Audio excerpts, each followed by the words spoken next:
Julie, qui a un MacBook Pro 13 pouces, me pose la question de quel chargeur acheter. Alors, il faut savoir que chez Apple, les chargeurs sont bien entendu très chers, comme tout chez Apple de toute manière. Mais les chargeurs, en plus, ils sont assez compliqués parce qu'il y en a plein de différents.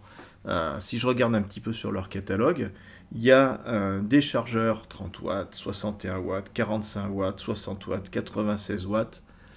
Prends lequel. Alors, il y a un truc à comprendre, c'est que le nombre de watts correspond à ce dont l'ordinateur a besoin pour fonctionner. Pour donner l'exemple, le MacBook Pro 16 pouces qui vient de sortir, il peut consommer jusqu'à 100 watts. Il est plafonné là-dessus pour d'autres raisons, parce que au-dessus de 100 watts, on n'aurait pas le droit de l'amener dans un avion. Et ce qui fait qu'on est obligé de l'accoler à un chargeur 96 watts. Pourquoi? Parce que si le chargeur était moins puissant que ça et que le MacBook Pro lui se mettait à consommer 100 watts, mais en fait, ce qui se passerait, c'est que même avec le chargeur branché, la batterie se déchargerait. Euh, donc c'est un peu con. Le but, c'est quand même que déjà ça fonctionne et qu'en plus, si possible, la batterie se recharge alors que tu es en train d'utiliser le biniou. Et pour ça, il est nécessaire d'avoir la bonne puissance. En revanche, dans l'autre sens, il est tout à fait possible d'utiliser un chargeur avec un nombre de watts plus élevé que ce dont ton device a besoin. Par exemple, moi, ça m'arrive régulièrement de recharger mon iPad Pro en USB-C sur le chargeur de mon MacBook Pro, alors qu'en soi, l'iPad a besoin de moins de puissance. Ça va pas l'abîmer, a priori, ça va charger un peu plus rapidement, et voilà, c'est tout bénef. En fait, on pourrait se dire finalement tout le monde prend le plus gros chargeur. Après, il y a des problèmes de place. Parce que plus le chargeur est puissant, plus il est gros. Et à un moment donné, si on a un ordinateur portable, c'est pour pouvoir l'utiliser partout et l'emporter sans que ça pèse 3 kilos.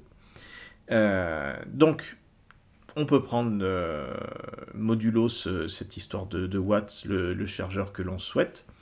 En gros, les chargeurs 60 watts, c'est pour les MacBook Pro 13 pouces. 80 watts, c'est MacBook Pro 15 pouces. 96, MacBook Pro 16 pouces. Enfin, de toute manière, il suffit de regarder la doc sur le chargeur que l'on avait à l'origine.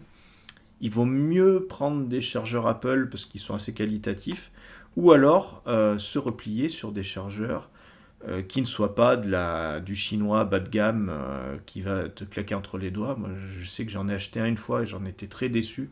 Ça marchait pas une fois sur deux. Il fallait que le courant secteur soit extrêmement stable, sinon ça marchait plus. Et vu que j'étais en voyage, et ça m'a causé des problèmes. En revanche, on peut, dans l'absolu, acheter un chargeur d'une autre marque, ce qui n'était pas possible avant. C'est quand on avait les MagSafe, les trucs avec un aimant, c'était super pratique, mais par contre, c'était complètement propriétaire Apple.